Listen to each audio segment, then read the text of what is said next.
The wonder of home. The wonder of home. The wonder of home. The wonder of home. Okay. All right.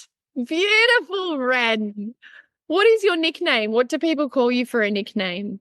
Oh, I have a few. Renee is Yeah. obviously That's main actually one. a name, friend. That's not a nickname. Weird, is that? a nickname. This is off to a great start. I love it. You're awesome. All right. Nickname, let's go. Ren. Does someone Ren Dizzle. Ren Dizzle is one of them. Wow. Reno is another one. Oh. There's an old friend and he randomly calls me Cogsy. So I have a few. That's so cute. But I never had any growing up. Ever. Oh, really? No, it wasn't until I met my now husband that I met people around him and ta-da, I have nicknames. Far out. I had so many growing up. Like, obviously, Mel was the most common one. And in high school, I was called Melon. Melon? I don't actually remember where it came from. But I was Melon. Did you answer to it? I did answer to it. But I'm one of those people that if someone called me, so my full name is Melanie. Yeah. But most people would only ever know me as Mel. Like, I don't ever call myself Melanie. But if someone called me Melissa, I'd answer to it. If someone called me Melody, I'd answer to it. Melinda, anything with Mel, I'd answer to it. I don't like correcting. Yeah. I like that awkwardness, you know, when someone calls you the wrong name. Totally. You can call me Amanda and I'll be like, okay. I had a conversation with my husband the other day and I was like, I keep calling this guy this name and I'm actually not 100% sure that that's his name. But I'm like, I've said it so many times, they're never going to correct me. You can't go back now. Yeah, you can't. You can't even ask. No. It's too awkward to even bring it up and find out you have been wrong. I know, just get with it. You will be Gary from now. Totally. Yeah, that's from right. now on. Yeah, that's it. All right. Well, beautiful Renee, or I'm going to call you Lemming because it actually reminds me of like an 80s computer game. Lemming. Yeah. I can. No, I'll call you Ren. But I wanted you to come on this amazing podcast because I think you are super inspirational and I love your passion and your heart for all things physical movement, health, all sorts of things like that. I've known you, I feel like I met you on Instagram. Yeah, probably. I think so. We did. I think you might have come to playgroup a couple of times after that. Yes. Where we like met in person. I feel like it was like, I follow you on Instagram. I know. We have a few of those. I have a few of those conversations, and you're like, I feel like I really know you, but I've never seen you in real person. I've had a lot of those conversations too with people I haven't met yet, but I'm sure I will in the future. Which I love that actually about social media. But yeah, so we met through that, and then I've always like been really jealous because I've always wanted to come to one of your classes, and it just never lines up with my life. So I just like follow along to all your online things that you do instead. But do you want to tell the crowd of people that are listening to this podcast? Yeah. Your name, and maybe we'll go right back to the start where you grew up, because I actually don't even know that.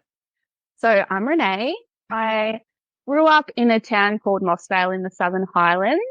So it was quite small and not as like fancy as it is now. Yes, it's quite fancy now. Very fancy now. Yeah.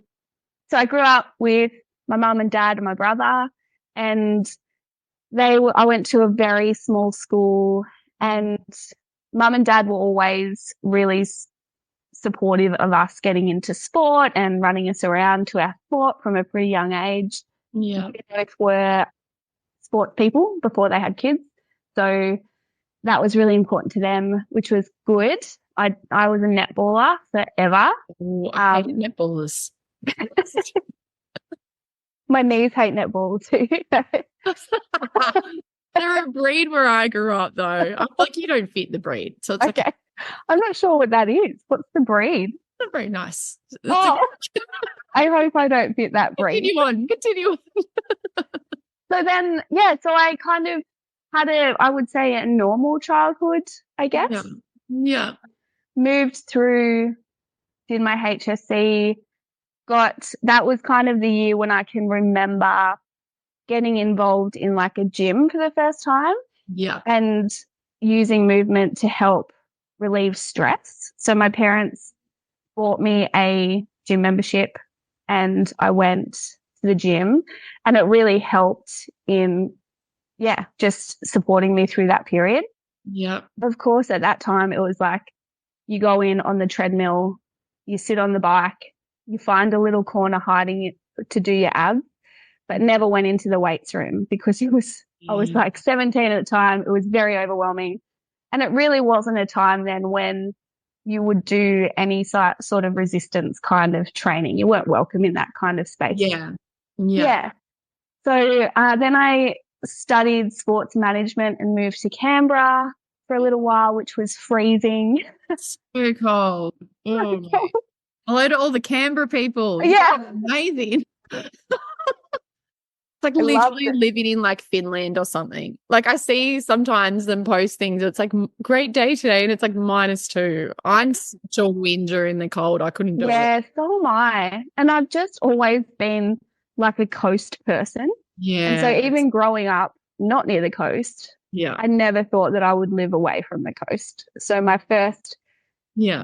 when I first moved, it was down to a coastal town. So when I moved back from Canberra from studying, I basically had a year or two and then moved straight to the coast. So I was like, I need the warmth. I totally get it. I grew up like in Sydney, like around eastern beaches.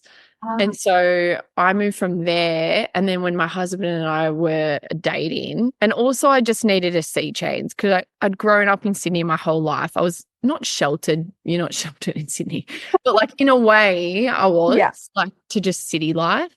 And so I remember I just picked up and moved one day to Narromine, which is like a little town west of Dubbo. Wow. So real west. Yeah. Like no ocean. Like the closest thing to water to go swimming in is the Macquarie River, which is so cold. Like, but I loved it too. Like I still even love the country, like going back to visit. I don't miss the lack of places to go at night and go out of your house. But I still we still have lots of amazing, beautiful connections with country. But it's funny when you come back, isn't it? Like, it's definitely, the ocean is definitely my like calming, happy place. Yeah. And I feel like I look at it and it both reminds me that I'm small in comparison to the world, which is a really good feeling, although it sounds scary. And it's not that it's telling me that I'm not important. It's just telling me that there's like a whole world and that, and also that the ocean has so many different sides to it. Like on a beautiful sunny day, it can look sparkly.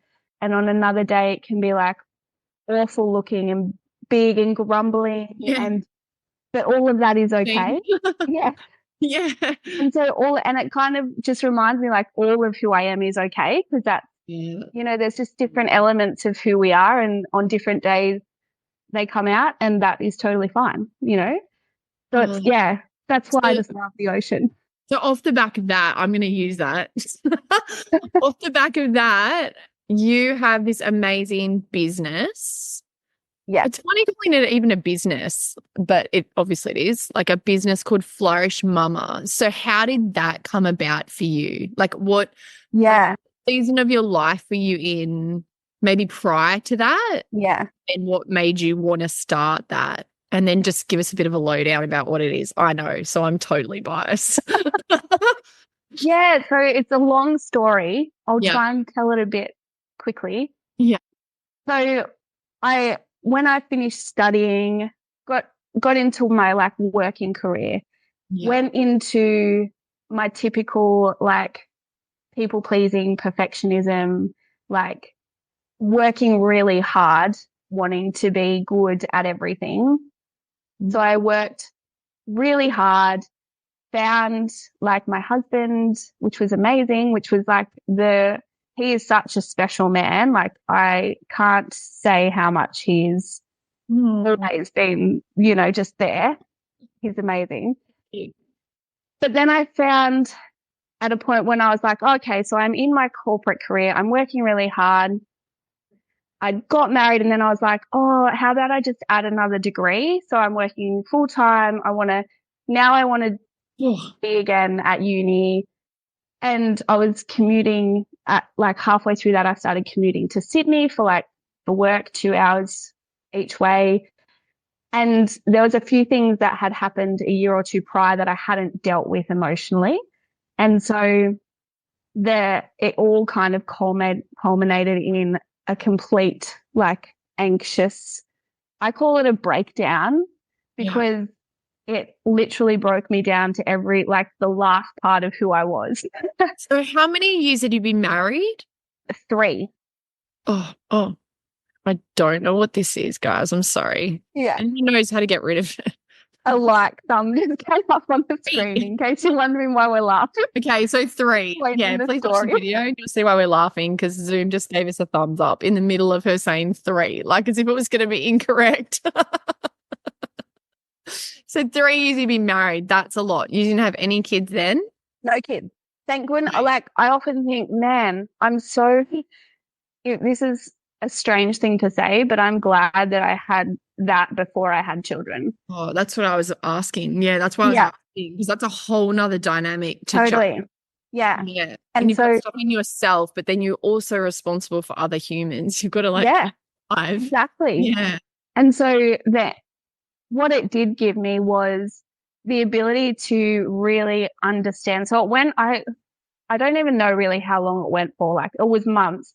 Yeah. And it was slowly coming on. And it wasn't until I was getting these random thoughts in my head and I was like, I don't even know. This doesn't sound like me. I don't know what it is.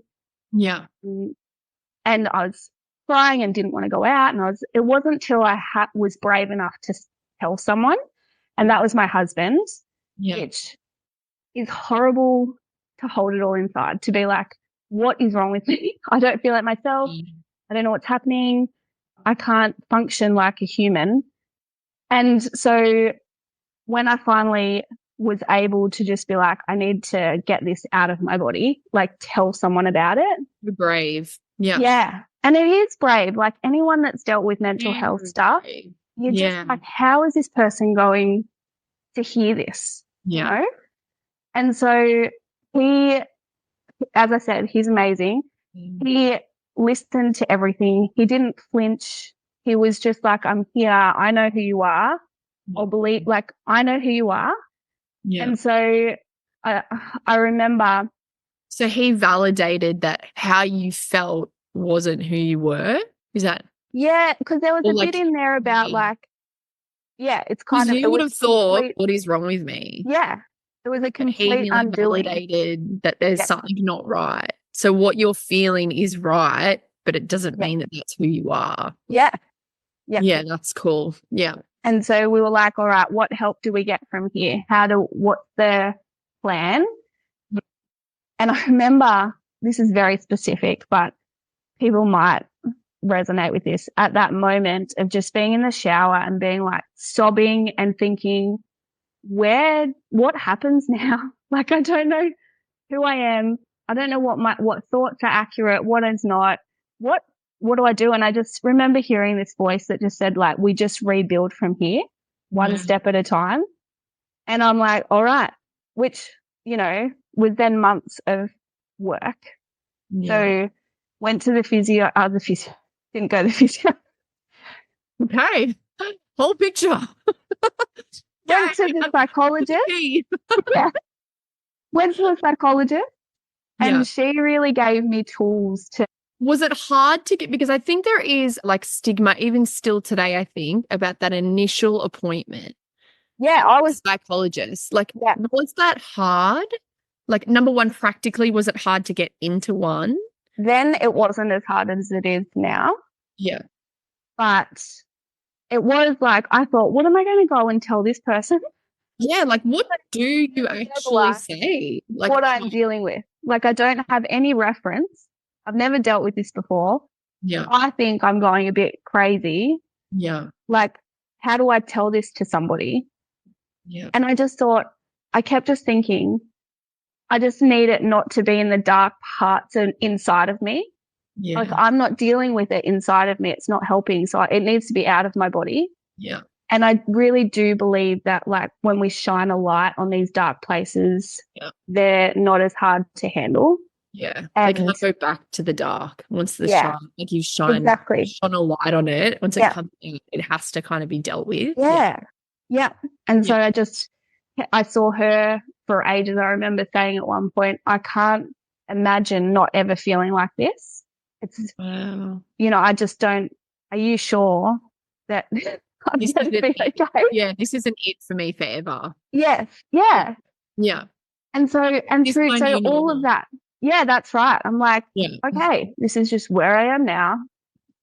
So all of that to say, that was kind of, when I look back on my life, there's like a few stakes in the ground where I can be, that is why I'm where I am right now.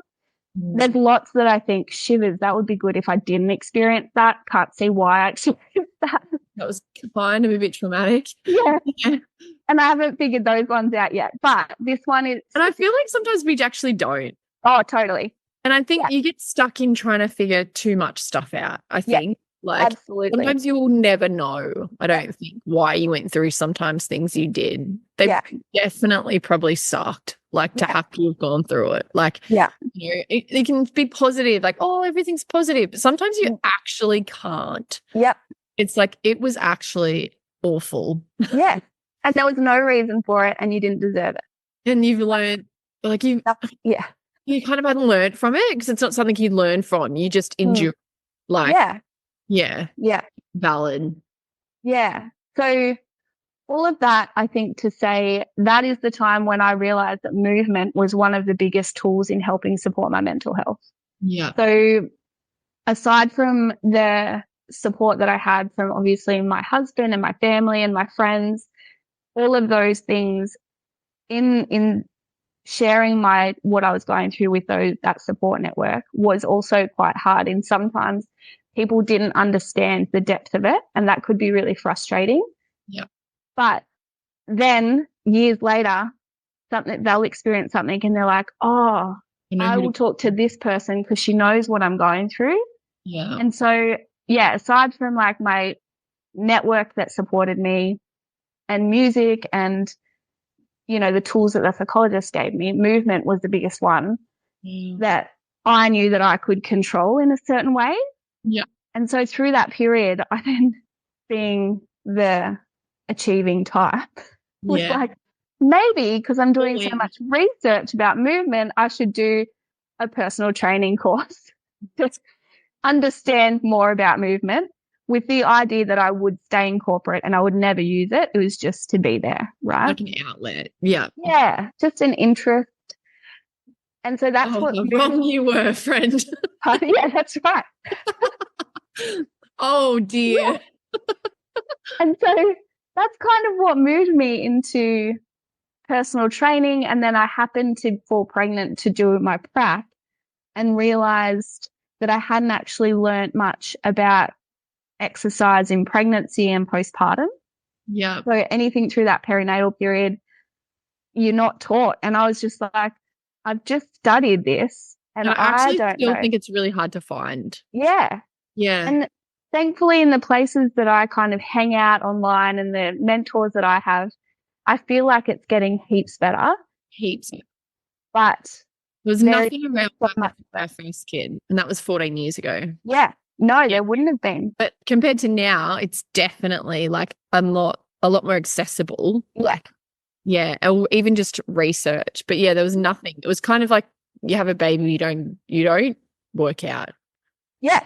Yeah, exactly. That was the kind of mentality, like, because it could be dangerous to the baby. Yes. Yeah. Like, and that's the thing. Like, I still have people who they fall pregnant and they're like, can I still exercise? And I'm just like, even if you have fallen pregnant and you have never exercised, they now recommend to start because it's so helpful.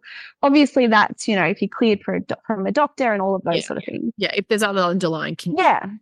Yeah. But generally, like, movement is so helpful across the span of a woman's life that from my point of view, I thought, well, I'm pregnant and I'm not sure how to move my body in this pregnant body. And then postpartum, I was just like, I had bits of information that I thought I needed to consider, but I didn't know how it all fit together. So straight away, I kind of specialized in pre and postnatal movement and did more certifications around that, just so that I could train my body first and not do any damage and feel confident in like rebuilding from where I was. And that kind of, so then my passion was around when my eldest, she's 7, was born. And from there, I worked at a gym for 6 years. And then I thought, oh, when I moved, for some reason, I always knew when I moved down further south, that's when the opportunity would be to create something. And that's where Flourish Mama has kind of come from. Yeah, which is create like, so I do outdoor fitness and personal training and online stuff as well for mums and women. So they don't have to be mums to work with me. But it was about creating a space that's for women, that is about showing up as you are on the day. It doesn't matter if you've got, you know, what you look like. Doesn't matter if you haven't 3 hours sleep. It doesn't matter if you show up late because you've got 100,000 things to do in the morning just to get there, you know. Vomit, like, you know, on your shirt. I had one mum the other day who's like, I've got vomit all over my shirt. Dry shampoo, vibes.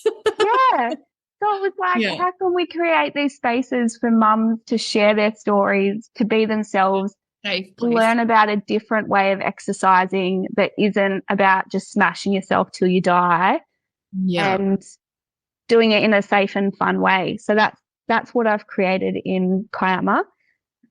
And so that's where my passion lies. Is so just cool because like I'll see like, you know, little things that you post and stuff. Like it's so great, guys. So if anyone's local and I think I love about it is that you can take your kids. Because that's actually, I wish that I had known you when I had the 2 because like first baby was a bit of a breeze. I reckon I had it so easy. And it was like the second one was just a walking nightmare. And I would have loved to have had something like what you have in Flourish Mama around because I think it's so important. Like you said, like movement, yes, but also mental health.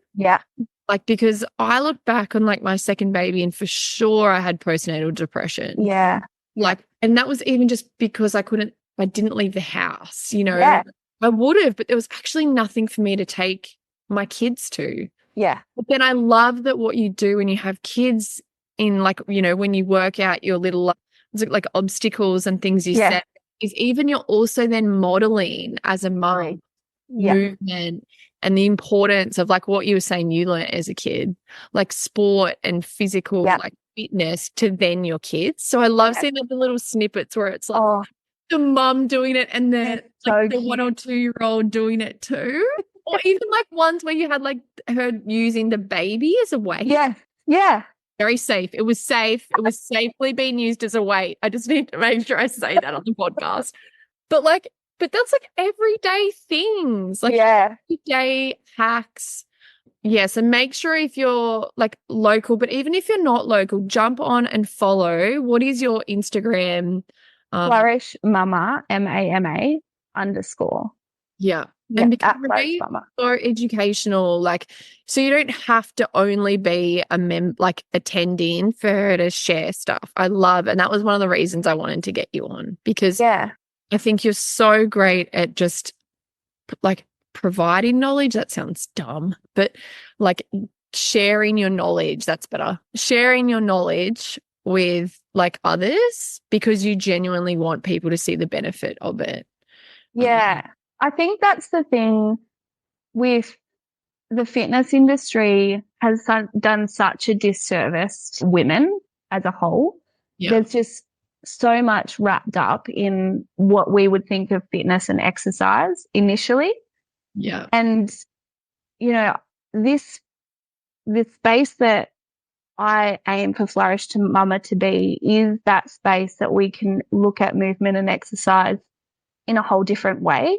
Yeah, and in a way that, as I said, with my story, the exercise and movement started to become really important to me in supporting my mental health.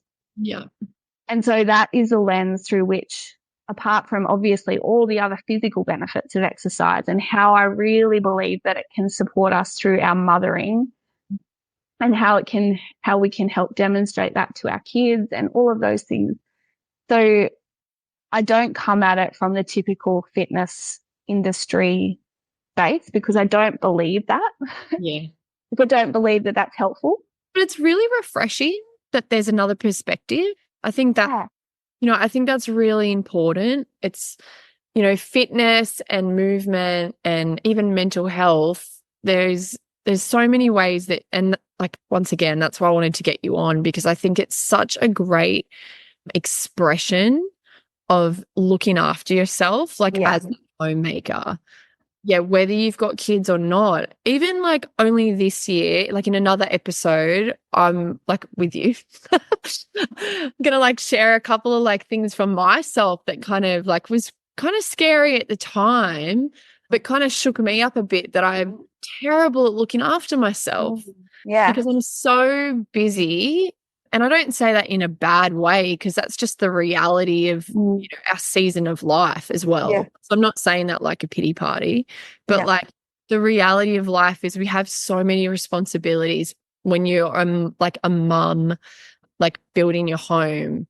But even I look back when I didn't even have kids and I was like, that unconventional homemaker, I would be honest and real enough to say that I still don't think I was looking after myself back then. Even in fitness, I was just kind of, reactionary. Yeah. Not just genuinely going for a walk or, just to get out, but also, like you say, like move your body. But now I've even found movement and things like that a really great, like common thing that my husband and I have in common. Which I never used to, because he's really big in the sports, whereas I'm quite uncoordinated. I can do stuff. Yeah. I'm more of like, I'm so not competitive, like in sport. So I would be the worst person to be on your team, because I would be like, we've all had a great time. Done our best. Like, I hear you.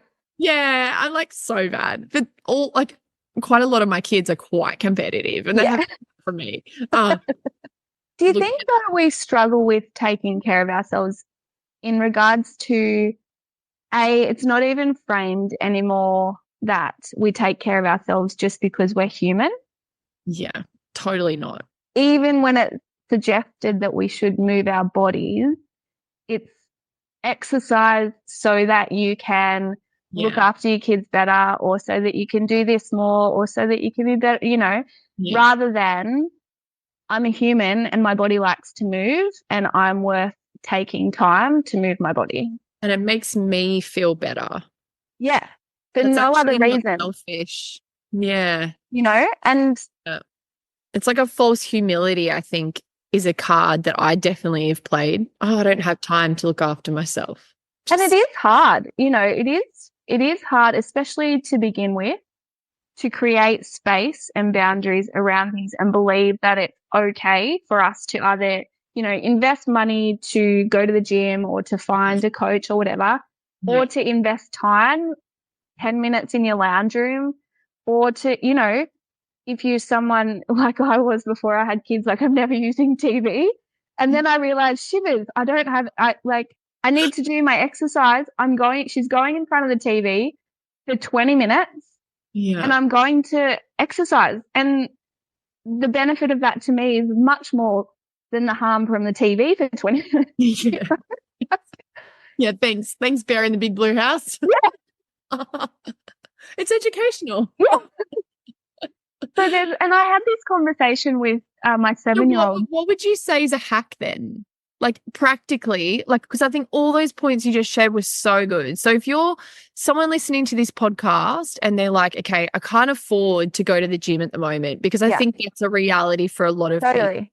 Yeah. Like, I'm very blessed that I can afford that. Like, but what would be a practical hack, or even where do I start then, Renee? Yeah. Like, you know, I have a baby at home.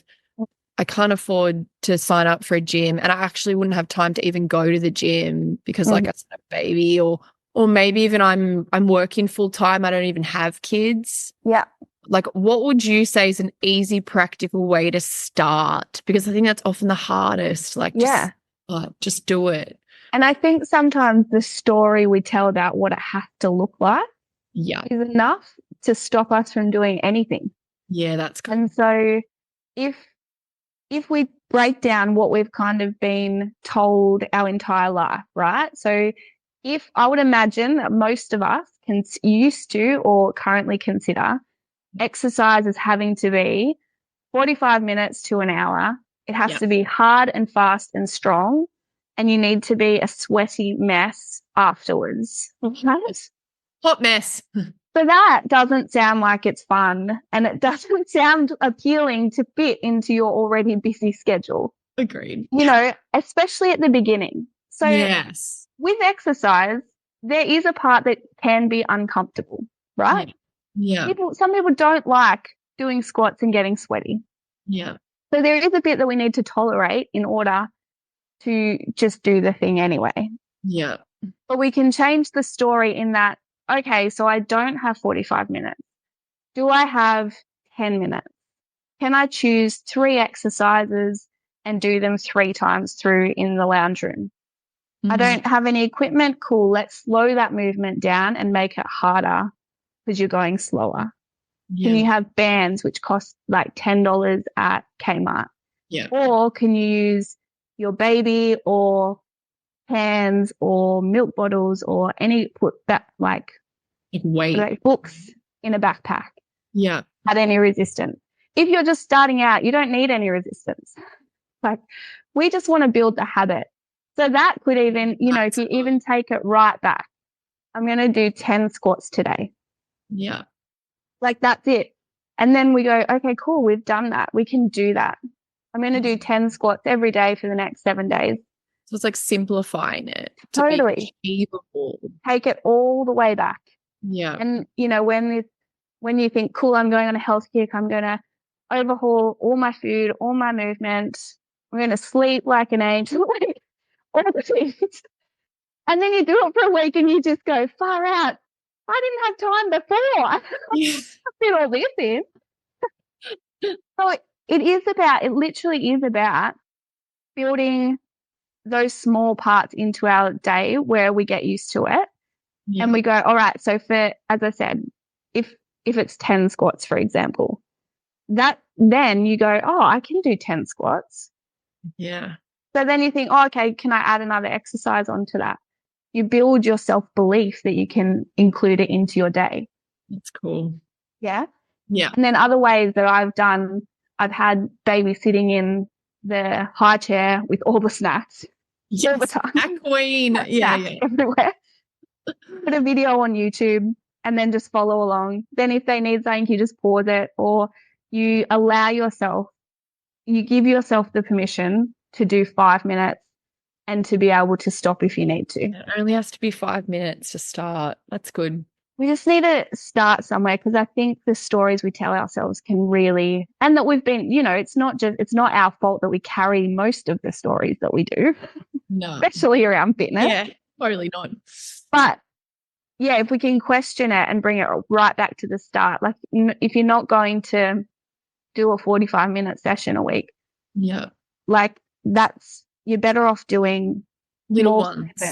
Yeah, that's cool. Oh, I love it. Oh, well, thank you, Renee. I feel like you've given us some great practical tips and hacks for how to move our body. But also, if anyone interested is keen to go and join the amazing Flourish Mama classes, you can jump on her Instagram. Also, you have a website, I'm assuming. flourishmama.com.au. Yeah. And then you can also subscribe because you send out like a blog. Yeah.